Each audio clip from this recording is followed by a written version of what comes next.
Okay, so thank you again for all of your patience and the meeting that went overtime and us starting 15 minutes late. We'll try to. We are on Yud Aleph and Beis. We are on 11b. So the material that we're learning tonight is, for the most part, what was that, Phyllis? No, I was just talking to Melissa. She Oh, also okay. tried to get on. Okay, Is so he on? if you need a mute, that's okay. Okay, there we go. So what we're dealing with here are rather, for the most part, not complicated concepts. Maybe toward the end we'll have to, get our thumbs out a little bit and do some acrobatics. But for the most part, we're going to learn a lot of straightforward ideas, and we're going to elaborate on concepts that we already know about. We're going to go further into talking about the idea of gullus, of going into exile, and why should I tell it to you outside? We can see it inside. So we're starting a few lines before the Mishnah on the page with the words ibailahu. So the first word on the beginning of the line is ve'ezer, and you see in the middle of the line ibailahu. So only 4 lines before the Mishnah on the page.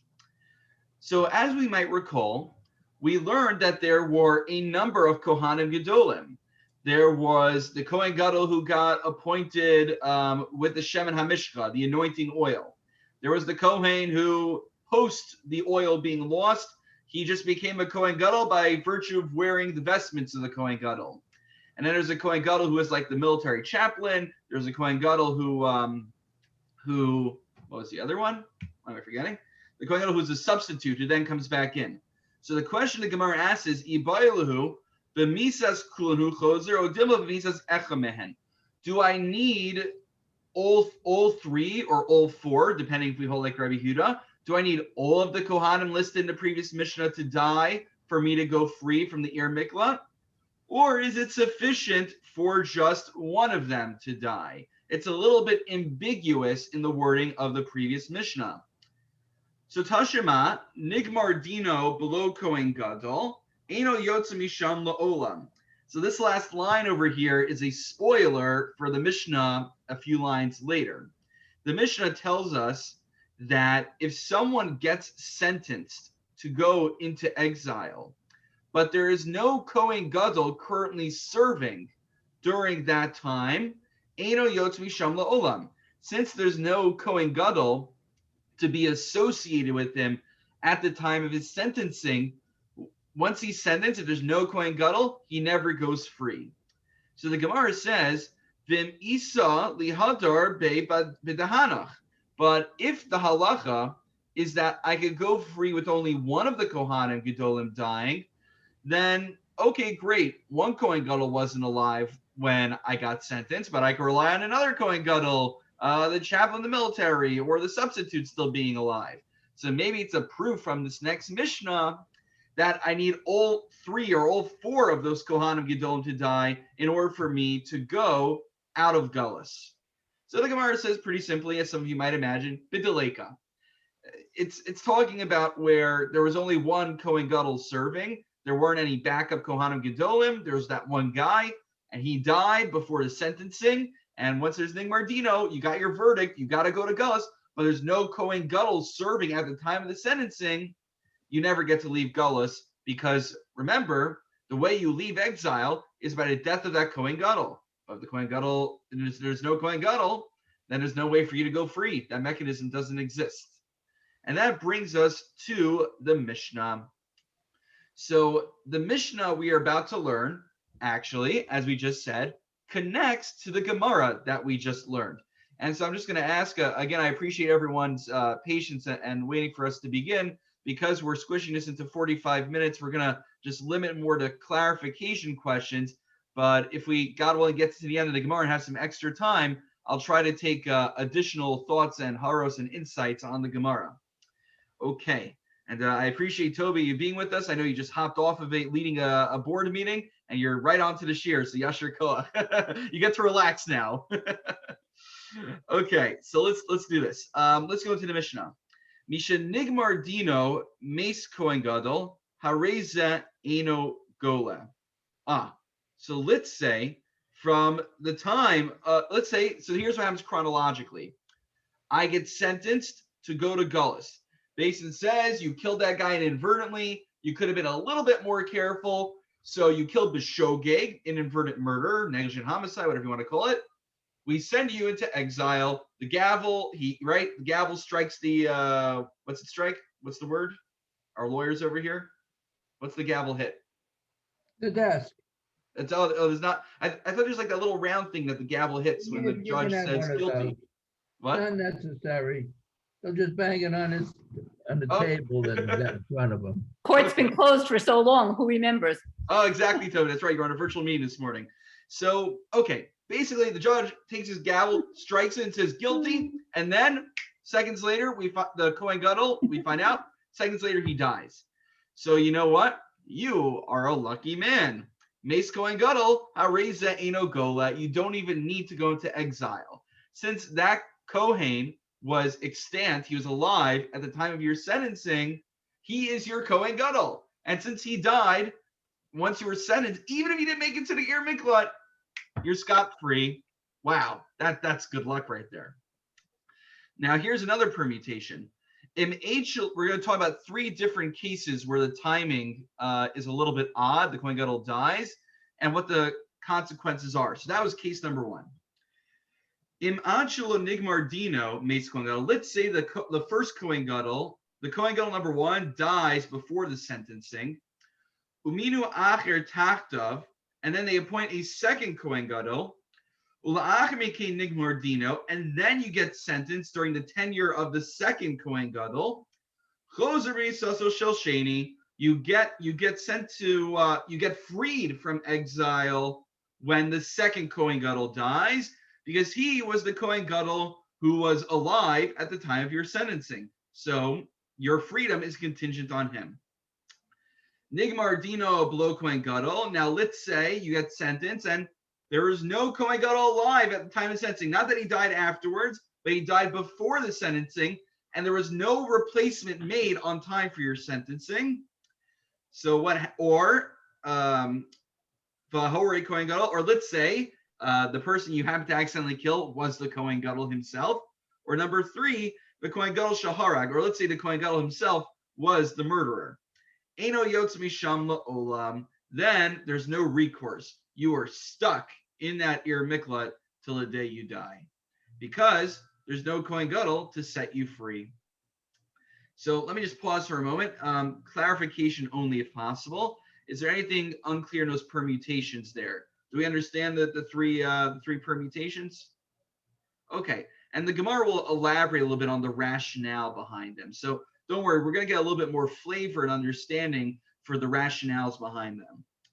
But the Mishnah is going to sprinkle us with a few different other tidbits. This is a very fascinating line here, and this is what I want to elaborate on, God willing, at the end of this year, should we have more time. And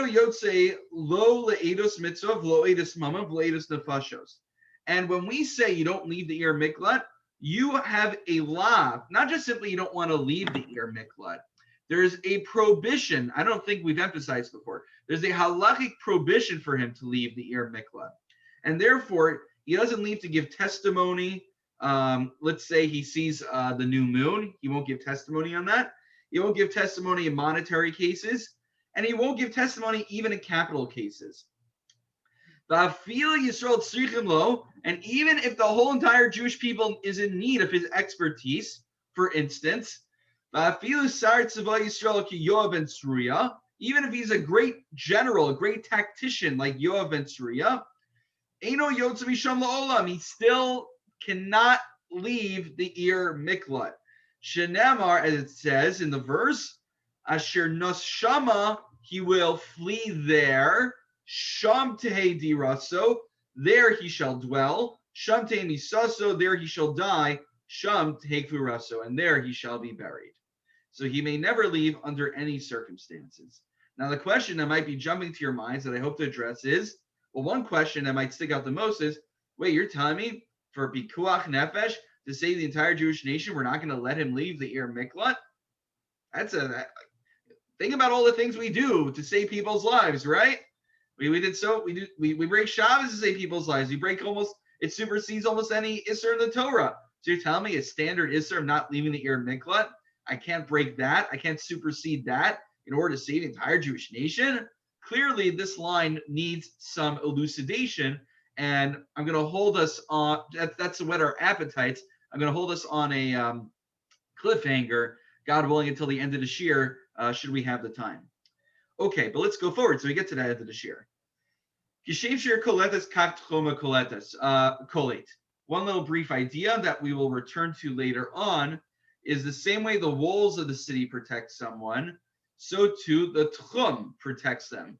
Remember, those who were listening intently to the drasha on Shavuos, we talked about very briefly, there's a brief detail we threw out there, that we learned different halachos from Rus. One halacha is that Rus says, where you go, I will go. From there, we see that the idea that she was committing to the laws of Tchumen on Shabbos. So what's a Tchum? A Tchum is the 2,000 amos outside of the city limits. So this, even some area beyond the city is still considered part of the Ir Miklat, even if it's not within the city proper. We'll elaborate on that later on, God willing. Now, one last part of the Mishnah. This harkens back to something we talked about. Previously, we discussed a case where the Rotseach, the unintentional murderer, he kills, then he goes to Ir Miklat, then they take him out of the Ir Miklat to figure out, is he actually someone who killed B'Shogeg? And then when they send it back to the Ir Miklat, we had a question, is it permissible for the Golei Hadam, for the relatives of the victim, to avenge his blood and murder him on the way there? That machlokes about whether it's permitted or impermissible for a relative was when the person never made it to the Ir Miklat to sit in exile. The question now is, okay, he made it there safe and sound, and now he decides to leave the Ir Miklat. What is the deal over here? Is it a mitzvah? Am I allowed to? Is anyone allowed to kill him? So it's a machlokes, is a dispute at the end of our Mishnah. A Rotseach who leaves the boundaries of the Ir Miklat, and then the relatives find him. Rabbi Yossi Aglili Omer, mitzvah bi'agol adam, reshus bi'akol adam. It's a mitzvah, not as permissible, by the way, a mitzvah for the relatives of the victim to kill him, and for anybody else who's not a relative, if you're feeling pretty violent that day and you need to take it out on somebody, then I guess you have a reshus. You have permission to kill him when he leaves the Ir Miklat. Let's say the victim was your friend, so you're not the relative, but he was your friend. You have reshus to kill him, permission, but not an obligation to do so. Whereas Rabbi Akiva says, what do you mean? Remember, we talked about how, it's a concession to human nature that we let the Golei Hadam kill him. But we certainly don't make it a mitzvah. We don't encourage them to add, to murder this person.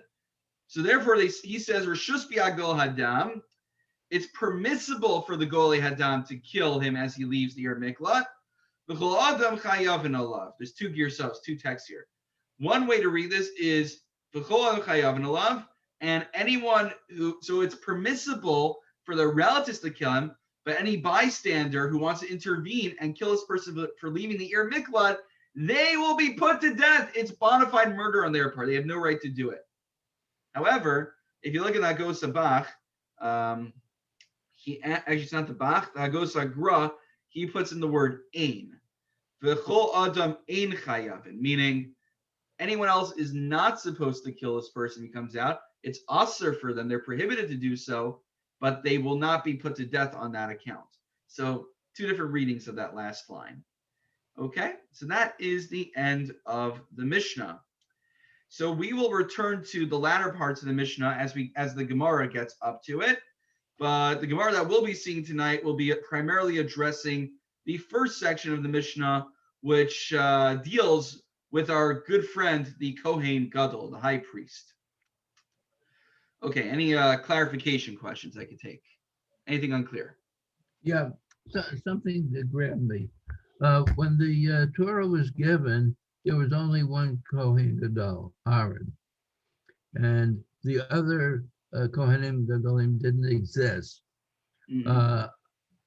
I understand that the provision for the substitute Kohen because it's in the Torah. But why the other one or two? And why do they figure into being called Kohen Gadol and therefore being involved in the release of the murderer when they die? The reason they're included, as we, it's a good idea, we should chazer a little bit, is that last time we saw that there, maybe 2 times, it's been, no, it was last time. We saw 3 verses which said that upon the Kohen Gadol's death, the people incarcerated in Ir Miklat go free. So because it's mentioned 3 times in the Torah, it seems to be superfluous. It alludes to 3 different Kohanim Gedolim. So that's the idea behind it. Okay. Okay, good. I'm glad we reviewed that and made sure that was clear. Let's go forward in the Gemara. So my taima, what is the reasoning over here? So in other words, my time was the first case in the Mishnah. In the first case, we said if you were sentenced and then the Kohen Gadol dies, you never have to go to Gullus. Lucky you. My taima, that doesn't seem reasonable. What's the reasoning? Amar Abaye, Kal v'chomer. I have a Kal v'chomer for you. Umami shagala kfar yatsa. So since we know someone who's in Gullus gets to go free, Achsha mishal gala, yigla. So Abaye says that it's logically harder to get someone out of incarceration than to just exempt someone from being incarcerated, right? Okay, obviously it's not jail exactly, but you know what I mean. It's harder to take someone out of jail once they've already been put in there versus saying, you know what, we're going to let you off the hook. We're not even going to put you into jail to begin with. So Abaye is saying is if the Kohen Gadol dies and this person and the people incarcerated get to go free, Kal v'chomer, the Kohen Gadol's death is strong enough to be able to enable someone never to go into Gullus. Now, Toby, shaking your head, and I imagine, Toby, what you're about to say, you'll tell me if this is something else, is that, wait a minute, they served their time. That's why they get to go free. This guy never served his time. So what's the logic in that, right? Exactly. Both, whether it's punitive or whether it's rehabilitative, if there's a benefit to the exile, the whole system shouldn't fall apart just because one particular individual dies. Ah, very good. So Frek Toby and the Gemara Akasha. Next line. The Dilma, hi the Gullah, Ikbarle, hi the Lo Gullah, Lo. I would say for the guy who was already in the Ir Miklat, he got a kapara. He atoned for the sin that he committed. The guy who never made it into the Ir Miklat, he shouldn't get let off the hook. He should wait till the next Kohen Gadol, or he should never go free because he never actually had the opportunity to atone for his sin. The other people at least served their time. So that's more or less what Toby, I think, what you're contending. So the Gemara responds, Midi Gullus kamechapra.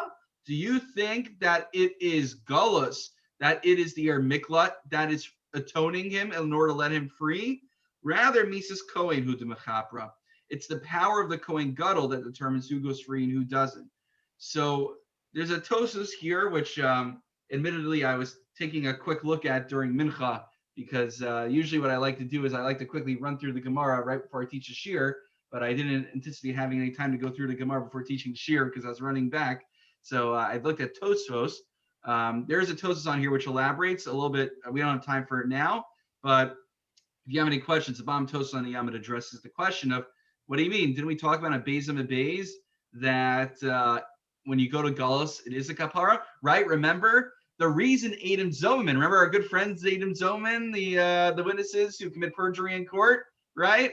So remember we said all the way back in our second shir on Beis Beis, the reason that when they falsely testified someone killed B'shogeg, they don't have to go into Gullus, is because the person going to Gullus is to atone for the sin. They didn't actually murder anyone, so Gullus is not going to serve them any good. So wait, we do see that it is the Ir Miklat that actually atones, not the Kohen Gadol that atones for your sins. So Tosfos asked this question. The answer, yes, Toby? I'm confused by the use of the word atone, because is it being used in the sense of, that you're forgiven, or is it in the sense that you've, in other words, that you've been rehabilitated? Well, usually it means atone would be. I would say hainu hach. They're really the same thing. I don't see reason to distinguish. Meaning, Okay. if obviously, if you're spending all your time in your miklat, right? Let's say you spend your time in your miklat and you don't do any introspection and you just like live a immoral lifestyle. Can we say that the miklat is still passively atoning for you, or do you need to actively go to a Mesilas Yesharim shir there and clap al cheta 3 times a day, and then with that together with the miklat, that will atone for your sins, right? It's a little bit unclear. I guess we leave the that precise accounting to Hashem to figure out, but we presume someone who's in miklat long enough, at least like in our Shar Gmul days, the punishment at least should outdo the the avera that he committed. Hard to calculate. Okay. Anyway, that's that section of the Gemara. We have about 20 minutes. Okay, we can do this. Imashlo Nigmar Dino. So what was the next case? The next case in the Mishnah, the next permutation was if the Kohen Gadol dies, then they put a second person in there, and then you get sentenced. So he said, you go free when the second guy dies, because the second guy was in his tenure when you got sentenced to the Ir Miklat. So Minahani Mili, where do we get this from? Amar Rav Kahana Damar Kra, Vayashaba Mosa Kohen Gadol, Asher Mashach Oso Bashemen HaKodesh. That you will dwell there until the death of the Kohen Gadol, who is anointed with the holy oil. V'chiu Moshcho. Wait, it sounds almost you could read from the verse that it's the Rotseach who is anointing him. You tell me the Rotseach, the murderer, is the one who anoints him? No. Nimshach b'yamav. What the way you read the verse is that the Kohen who's appointed in his day is considered that person's Kohen Gadol. Okay, so we learn from the verse, whoever is holding tenure at the time that you get sentenced, that is your Kohen Gadol who determines when you go free. But then the Gemara asks a question that we had before, a similar question. My Havu Leila Mebad. What did the second Kohen Gadol do wrong? After all, the first Kohen Gadol, it's really his fault that I accidentally killed, right? Remember how we said the Kohen Gadol is responsible to pray, and he should be praying that people don't accidentally kill each other inadvertently. And so the first Kohen Gadol was holding tenure when I accidentally killed someone. So it's his fault. What does the second Kohen Gadol have anything to do with my accidental murder? It wasn't incumbent upon him to be praying for me at that point because he wasn't holding the Kohen Gadol office. Good question, right? So the Gemara answers, the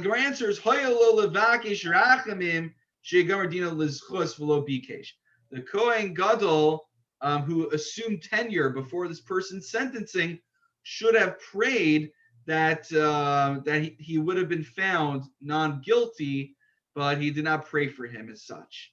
And now you're imagining, wait a minute, he should be praying for this person to for the Dayanim to make the wrong verdict. So it's a question the Farshim deal with. But anyway, the point being is that the second Kohen Gadol, he could have done something for this guy, but he didn't. So it's still reasonable that when this Kohen Gadol dies, this person gets to go free. Okay. Next part of the Gemara, next section. Amar Abai, a few quick halachos, a few quickies. Amar Abai, Naktinon, we have a halachic tradition that tells us as follows. Nigmar Dino v'meis, let's say you got sentenced, and then he's like, oh my God, I can't believe I got sentenced. He just drops to the floor, has a heart attack, and dies. So molichin es atzmosav l'sham. So then we bring the person and we bury him in the Ir Miklat. Dichsiv, as it's written in the verse, Lashuv Lasheves Beretz Ad Mosa Kohen, that he shall return there to dwell in the land, until the death of the Kohen. Ve'ezo Yeshiva Shiba Aretz, what kind of dwelling is literally in the land? Havi Omer Zokvura. This refers to a case where the person died before he got to the Ir Miklat, so then they bury him in the Ir Miklat, and that serves as some form of an atonement, some form of a fulfillment for him spiritually. Good. Next quickie related to this, just the opposite case, not opposite, but a different case. Tana, Mace Kodem Shemes, Kohen Gadol, he dies before the Kohen Gadol dies. So let's say, right, that probably happens to many people. If the Kohen Gadol, he just finished Kohen school and somehow he lands the big job and becomes the big Kohen Gadol. Let's say he's only 30 years old, and then he has, God willing, a long life ahead of him. So chances are, if someone was an inverted murderer and they're older than the Kohen Gadol, they'll die before the Kohen Gadol dies. So what happens in that case? Well, since he already spent time in the Ir Miklat, so then his bones, his remains are returned to be buried along with his ancestors outside of the Ir Miklat. The Siv, as it's written in the verse, Yashiv Ratzeach Laris Achuzaso, that the Ratzeach will return to his ancestral plot. Ezo Yeshiva Shiba Arz, what kind of dwelling is literally again in the land? Havi Barz Achuzaso, Havi Omer Zokfura. This refers to burial. Okay. Rabbi, I have a question. I mean, Yes. just to make sure I'm understanding it right. His bones are only moved after the Kohen Gadol dies. His bones. That's what this says. Mace Kodem Shemes Kohen Gadol, Molichin Atzmosav El Kivrei Avosav. So the way I'm understanding this, you'll tell me if you have a different reading, is that if he dies before the Kohen Gadol, then it doesn't have, they don't have to wait until the Kohen Gadol. You're saying they would exhume it, they would bury him in the Ir Miklat, then exhume his bones after the death of the Kohen Gadol, and then bring it back to his ancestors. Is that what you're suggesting? That's what the art scroll is saying in the in between the line stuff. Interesting. Okay. Because if the killer died before the Kohen Gadol died, i.e. he died and was buried in the city of refuge, and after a time the Kohen Gadol died, the killer's bones are transported to the burial ground. Okay. I'm sure the, you know what? I wouldn't be surprised if this ambiguity might be subject to machlokus, but okay, it's good. It's good to have the art scroll reading. Do they attribute it to a Rishon, or are they just? Let's see. Yeah, I don't see anything in Rashi about it. That's the thing. Yeah, I don't see it. First, it refers to Bamidbar 35:28. Okay, you know what? So let's go that right. So it's a little bit ambiguous. I think they're either reading can be supported. Maybe I have to look back at the context of where the Bryce is being cited from. So right, according to what you're saying, they would exhume his bones, which wasn't uncommon back then to exhume bones and rebury it somewhere else. The way I'm understanding it, just from what I'm seeing in the Gemara, is that they would immediately bring him over to be buried with his ancestors. But okay, I appreciate you pointing that out, Toby. That may very well be correct. That's the way I read it. Okay. All right. I think you're both using the same book, right? Yeah, it's, so there's a reference here to the Siach Yitzchak. Oh, okay. All right. I mean, I have the good. Schottenstein edition. What? I have the Schottenstein edition. Yes, I think you and Toby are using the same sefer. Yeah.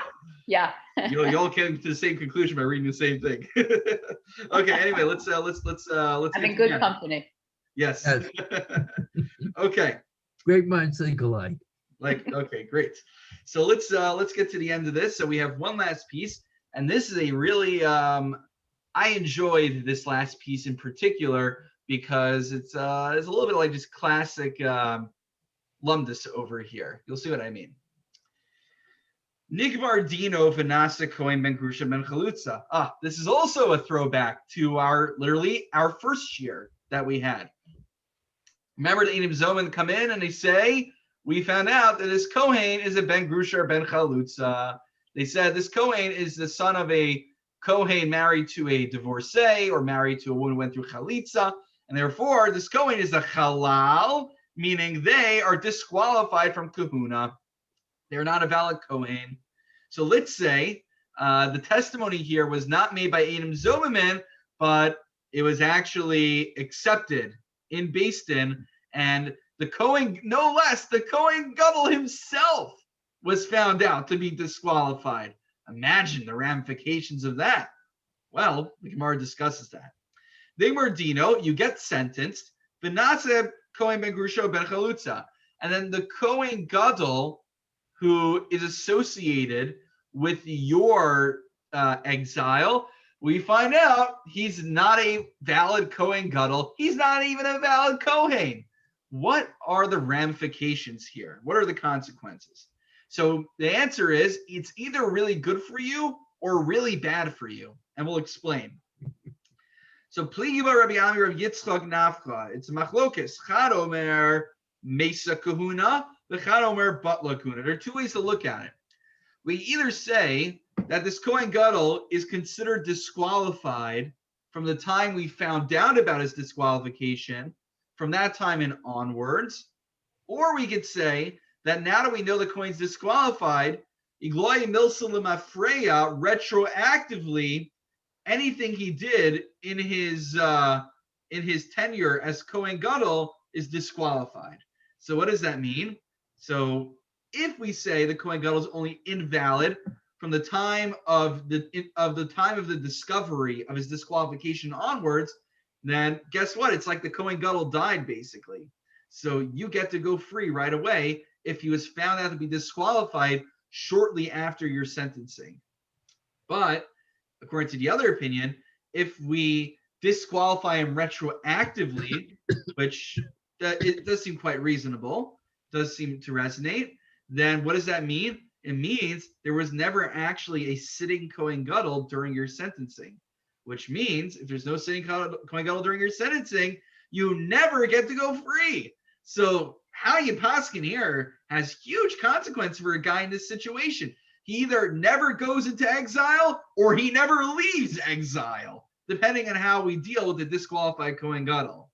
Wow, that is a contrast here, right? But this assumes that there's only one Kohen Gadol. Yes, and that, I think many times that was the case. But that is a correct point. That's right. If there were other Kohanim Gedolim who were around, either the one, let's say they were waging a war at the time, so you had the chaplain, but the chaplain one is only according to Rabbi Yehuda, by the way. The chaplain idea is a minority opinion, which I don't believe we paskin like. So your only other option really is a substitute Kohen who substituted and now is no longer the Kohen Gadol. You don't always have that. So but I think, say, to your point's well taken, that if there was another Kohen Gadol, you would be fine. But this is assuming that there isn't. Very good. Now that we hear this machlokis, the Gemara wants to suggest that this machlokis amoraim of later rabbis during the Talmud is actually the subject of a dispute of Tanaim a few hundred years earlier regarding a very similar topic about general Kohanim who get disqualified. Maybe this argument is the same argument that these Tanaim had. It's not, as was taught in the Mishnah. Now let's see, where is the Mishnah? The Mishnah is in Psachim. So good. So our Mishnah, the people who attend Mishnah, you'll probably remember this from Mishnah's Psachim. Let's say Mr. Kohen Gadol, he is just, another day on the job. And then they find out, V'nodashu ben Grusha ben Chalutza. He just brought the sacrifice, he brought the Talmud offering, he brought whatever sacrifice he did. And then we find out he's a Grusha ben Chalutza, he's disqualified. Rabbi Lezer Omer Kol Kabat Sheheker Psulin, each and every carbon he ever brought, disqualified, because it was never brought by a valid, qualified Kohen. Rabbi Yeshua, just one moment. Rabbi Yeshua machshir, whereas Rabbi Yeshua validates it. Rabbi Yeshua validates. I just want to get to the end of the Gemara here, and then Phyllis, I'll take your question. I'll take any remaining ones. We just need to get it in before the end of time. So Rabbi Yeshua says, on the other hand, that it is kosher. So Mandomer Mesa, Rabbi Yeshua Mandomer, but like Rabbi Eliezer, we can line things up beautifully. What's Rabbi Yeshua's reasoning? Rabbi Yeshua must hold that we only invalidate the Kohen from now and onwards. Whereas Rabbi Eliezer says, no, we invalidate him retroactively. So it lines up perfectly with what we suggested. However, the Gemara then retorts, maybe Aliva de Rabbi Eliezer Kuli Amalo Pligi. Everyone agrees regarding Rabbi Eliezer that he disqualifies a Kohen or Kohen Gadol retroactively in all cases. However, ki pligi alidh Rabbi Yeshua, but it's possible even the shita, even the opinion,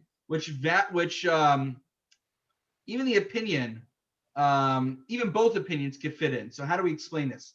Mandamar Mesik Rabbi Yeshua. So again, the opinion which holds that a Kohen Gadol, which becomes invalid, we recognize his validity up until that point, fits with Rabbi Yeshua nicely, who recognized the validity of a Kohen's offerings until the point of his discovered disqualification. And Umadamar Batla, whereas even according to the opinion, which says retroactively we disqualify the Kohen Gadol from helping this guy get out of Galus. Akalo Kamar Yeshua, Hasam Dichsiv, Baruch Hashem Chelo Apol Yadav Tirtza, Afilu Chalon Shabo. It's a special, the rule according to Rabbi Yeshua may very well be that we generally disqualify a Kohen even retroactively. But when it comes to the services in the temple, there's a special verse that tells us an exception to the rule. It says that God blesses his property, and and the work of his hands are accepted by God. So we say that a Kohen who's a halal, b'di'evet, if he served in the Beis HaMikdash, we accept his service nonetheless. But that's only so far as Beis HaMikdash goes. Aval hacha, but in our case, of the Kohen Gadol dying and whether he's qualified to help the person with the Galus go free, Afilu Rabbi Yeshua Moda. Even Rabbi Yeshua would concede over here that we retroactively disqualify him. Okay, and that brings us to the end of our Gemara for today. I'm going to just pause for questions now, and then I will share one idea on the Mishnah. And if we go over time I might go over time from 9:30. If you are on a tight schedule at 9:30, by all means, please feel free to log off. But I guess it depends how long the questions are. So let's start. I want to suggest that the Kohen Gadol on Yom Kippur goes into the Holy of Holies to pray for the Jewish people. And if he, some reason or other, is defective, he dies right then and there. He doesn't come out alive. If you have a Kohen Gadol who is technically not qualified, but he lives through that service and comes out and pronounces God's blessing on the people, and you're great for the next year, then the sacrifices that he performed must have also been valid. Well, as we're seeing from the Gemara, that's not necessarily. I like the innovative idea of Yom Kippur as a litmus test, but as we said, he could be disqualified, but the offering still might be accepted as a special idea, a special rule for the temple. Now, it's an interesting question. Is the disqualification of the halal enough to get him to die upon entering the Holy of Holies? I'm talking about the sacrifice that he performed prior. The sacrifice, I think, post facto would count. That's the idea in the Gemara here. That's why it invokes that verse.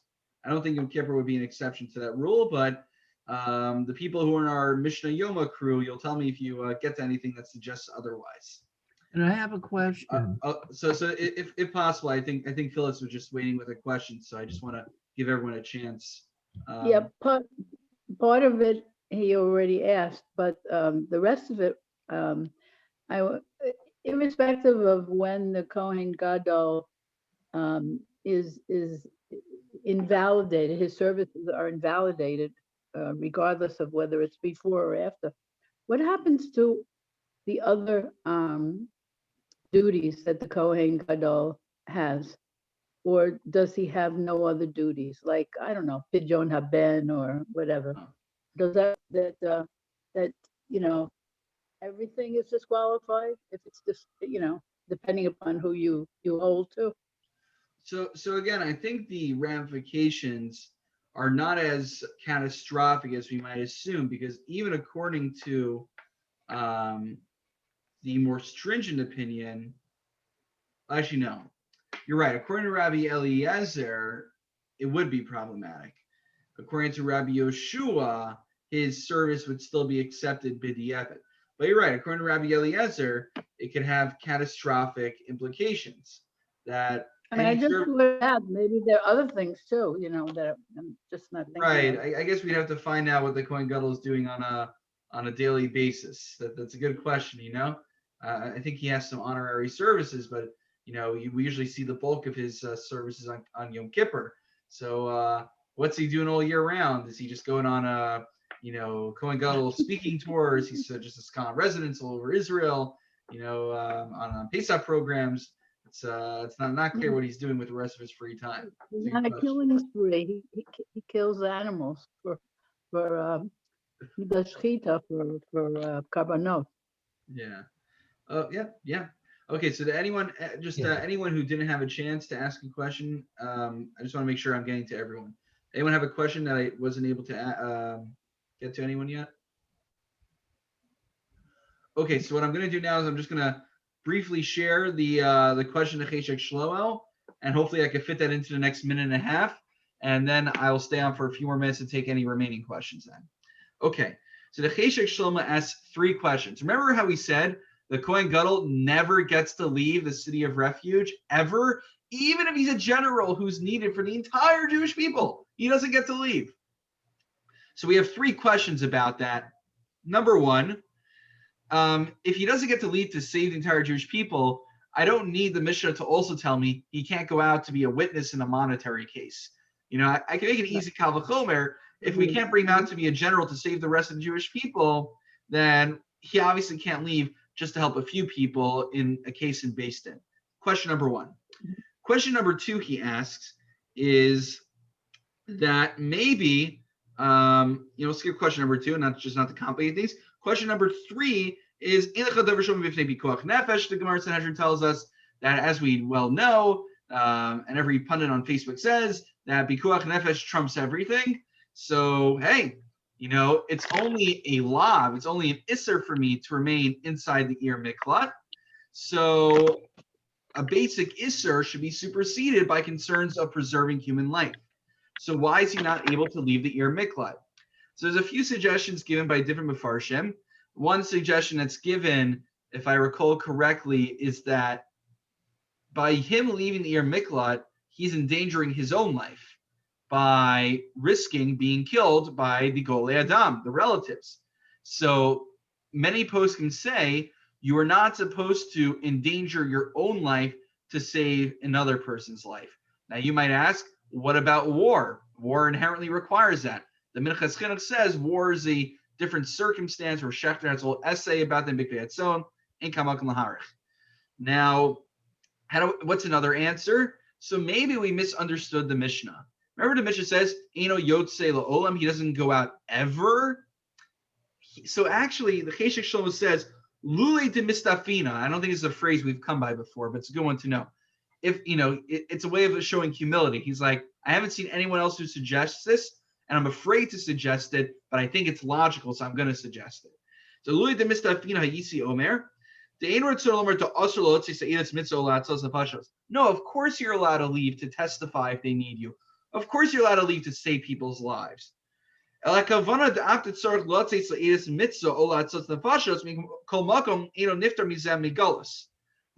Mishnah is going to tell me is, even though you're leaving, don't think, now that I'm out of the Ir Miklat to testify in this case or to save the Bnei Yisrael, I don't have to go back ever. No. I would have thought that if I left the Ir Miklat for a mitzvah, I would never have to go back. Comes along the Mishnah and says, you're not allowed to leave le'olam, forever. Not that you're not allowed to leave ever, but you're not allowed to leave forever. So yes, you are allowed to leave to say, of course this one guy is the one person who can save the Jewish people. He's the master tactician. You're telling me we're not going to take him out of there? Of course we are. But when he's done, we have to send him back there. So that's his radical rereading of the Mishnah that I don't think anyone else suggests, at least from what I've seen. And I find it compelling. I think it's much more logical to understand it that way. So that's a suggestion of the Cheshek Shlomo. And that brings us to the end of our learning for tonight. Again, thank you so much for your patience and waiting for us to get on. God willing, next week, Shir will be at 7:15. Again, just we'll be squishing it short so we fit it in time for Mincha. You're all welcome to log off. I wish you a wonderful Shabbos, and I'll stay on for another 3 minutes in case there are any remaining questions that we have not yet addressed. Good night, Thank you so everyone. much. Thank you. I got a question. Yes, Zadie. Okay, let's assume, as we originally did, that your killer can't leave the city of refuge to give testimony in the Beis Din. Why can't the Beis Din come to him for testimony? Sorry, I'm not sure if I could hear. As I said, we were originally discussing that the killer can't leave the city of refuge to give testimony in the Beis Din. Why Right. can't the Beis Din come to him to take the testimony? Why can't they come to him? You know what? This reminds me when I was watching the not to get political, it's like during the Kavanaugh trial, or not trial, it wasn't really a court case, but they said, you know what? We'll come all the way to California to talk to you. We don't need to bring you to the court. The court will come to you.